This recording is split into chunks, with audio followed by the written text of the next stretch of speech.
নমস্কার বন্ধুরা, ঐশীস কিচেনে সবাইকে জানাই স্বাগত। প্রতিদিনের মতো আজ আমি একটা নতুন রেসিপি নিয়ে চলে এসেছি। আজ আমি বানাবো গলদা চিংড়ি আলু দিয়ে কালিয়া। এই রান্নাটা এতটা সুন্দর হয়, আপনারা বাড়িতে না বানিয়ে খেলে বুঝতে পারবেন না।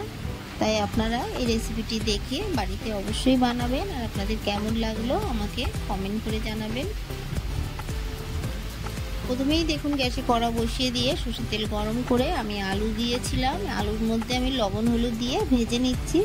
এটা আমার অফ ক্যামেরায় হয়ে গেছে। আপনারা প্রথমেই আলুগুলোকে ভেজে নেবেন। আলুগুলোকে খুব ভালো করে নেড়ে ভেজে নিয়ে তুলে নেব।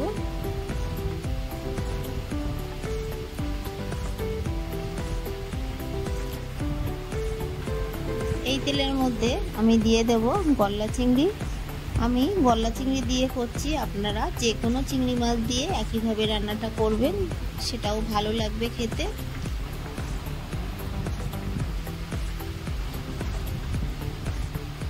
চিংড়ি মাছগুলোকে দিয়ে এর মধ্যে আমি দিয়ে দেব লবণ, এরপর দিয়ে দেব হলুদ গুঁড়ো, দিয়ে খুব ভালো করে নেড়ে নেব।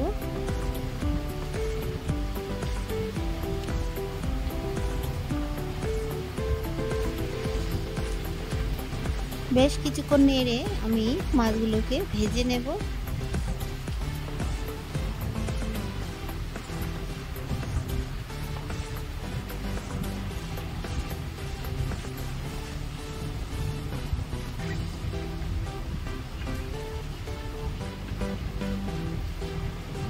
দেখুন চিংড়ি মাছগুলোকে আমি খুব ভালো করে নেড়ে ভেজে নিয়েছি।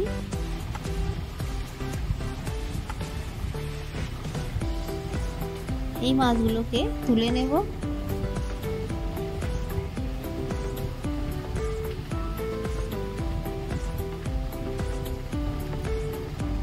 সব মাছগুলো তুলে নিয়ে এই কড়ার মধ্যে আরো একটু সরষের তেল দিলাম,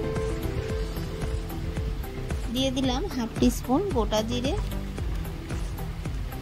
ফোড়নটা একটু ভাজা হলে দিয়ে দিলাম দুটো তেজপাতা, দিয়ে ভালো করে নেড়ে ফোড়নটাকে ভেজে নেব। দিয়ে দেব একটা কুচানো পেঁয়াজ,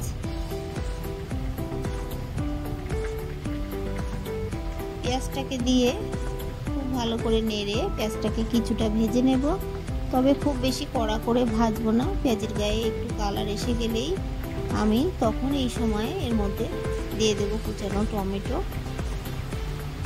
পেঁয়াজটাকে দেখুন একটু নেড়ে নিলাম, তারপর কুচানো টমেটো দিয়ে দিলাম, দিয়ে ভালো করে আবারও নাড়বো।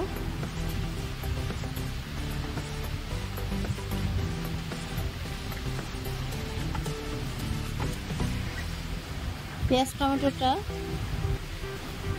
বেশ কিছুক্ষণ আমি ভেজে নিয়ে তারপর এর মধ্যে দিয়ে দিলাম আদা রসুন গোলমরিচ বাটা। একসঙ্গে আমি বেটে নিয়েছি, তবে রসুনের পরিমাণ খুবই কম দিয়েছি, আপনারা খুবই কম রসুন দেবেন। একটু নেড়ে নিয়ে দিয়ে দিলাম জল, দিয়ে তারপর এর মধ্যে দিয়ে দিলাম ধনে গুঁড়ো, দিয়ে ভালো করে নেড়ে নিলাম। ধনে গুঁড়ো আরও একটু দিয়ে দিলাম। এরপর এর মধ্যে দিয়ে দেব জিরে গুঁড়ো, দিয়ে ভালো করে আবারও নেড়ে নিলাম। দিয়ে দেব লাল লঙ্কার গুঁড়ো, ঝালটা আপনারা যেমন খান সেই মতোই দেবেন, দিয়ে ভালো করে নেড়ে নিলাম। দিয়ে দেব লবণ, দিয়ে দেব হলুদ গুঁড়ো,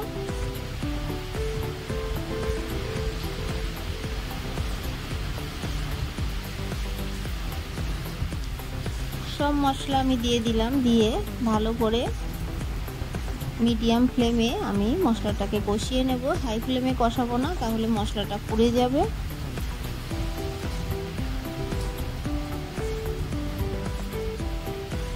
খুন্তি দিয়ে চেপে চেপে টমেটোগুলোকে একটু গেলে দিলাম।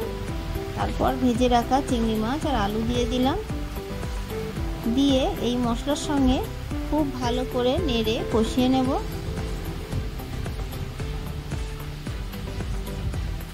অল্প একটু জল দিয়ে দিলাম, দিয়ে ভালো করে কষিয়ে নেব, তাহলে কড়ার গায়ে পুড়ে যাবে না মশলাটা।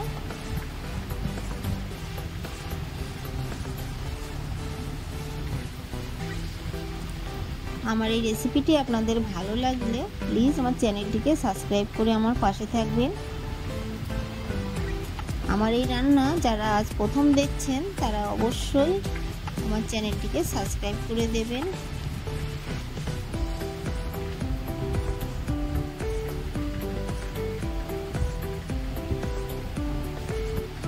খুব ভালো করে কষিয়ে নিয়েছি।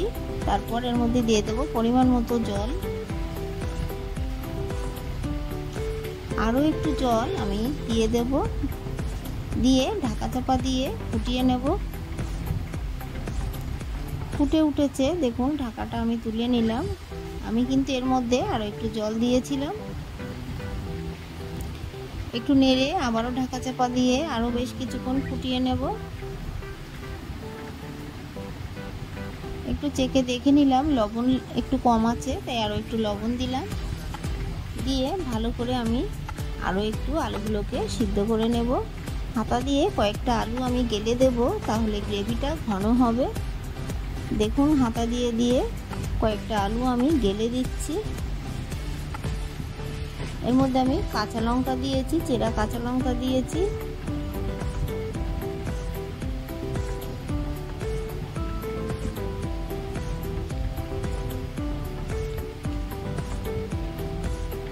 সবশেষে আমি এর মধ্যে আরও একটু মশলা দিয়ে দিলাম গোটা জিরে, গোটা ধনে, গোটা শুকনো লঙ্কা শুকনো কলায় ভেজে গুঁড়ো করে সেটা আমি হাফ টিস্পুন দিলাম। তারপর দিয়ে দিলাম সানরাইজের শাহি গরম মশলা, দিয়ে ভালো করে মিশিয়ে নিয়ে একটু ফুটিয়ে নামিয়ে দেব। গ্রেভিটা আপনারা যতটা দেখছেন এটা কিন্তু নামিয়ে ঠান্ডা করার পর শুকিয়ে যাবে। আমার এই রেসিপিটি আপনাদের ভালো লাগলে প্লিজ আমার চ্যানেলটিকে সাবস্ক্রাইব করে পাশে থাকা বেল আইকনটি ক্লিক করে দেবেন, তাহলে আমি যখন কোনো নতুন ভিডিও ছাড়বো আপনাদের কাছে পৌঁছে যাবে। রেসিপিটি ভালো লাগলে একটা লাইক করতে ভুলবেন না। রেসিপিটি কেমন লাগলো আমাকে কমেন্ট করে জানাবেন। ভালো থাকবেন, সুস্থ থাকবেন, আবার দেখা হবে পরের ভিডিও।